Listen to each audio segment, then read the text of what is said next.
নমস্কার বন্ধুরা, welcome to my channel only news. বন্ধুরা, সরকারি কর্মচারী, শিক্ষক, পেনশনারদের গুরুত্বপূর্ণ খবর এবং আপডেটগুলি সবার আগে পাওয়ার জন্য অবশ্যই চ্যানেলটিকে সাবস্ক্রাইব করবেন, সঙ্গে বেল আইকন বাজাবেন ও অল নোটিফিকেশন অন করবেন। বন্ধুরা, এই মুহূর্তে রাজ্যের কিছু সরকারি বিদ্যালয়ের শিক্ষকদের জন্য বিরাট বড় সুখবর। সমস্ত বিদ্যালয়ের শিক্ষকেরা নয়, কিছু বিদ্যালয়ের শিক্ষকেরা 10% ডিএ পেলেন।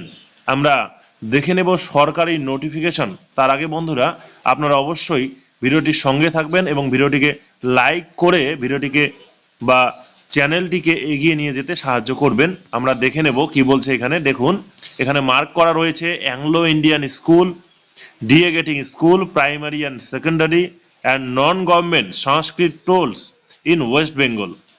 এই সমস্ত বিদ্যালয়গুলি ফিফথ পে কমিশনের আন্ডারে রয়েছে।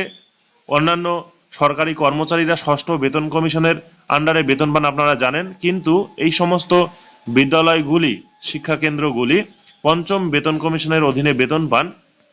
এবারে 141% থেকে 151% ডিএ বৃদ্ধি করা হলো 1 জানুয়ারি 2024 থেকে।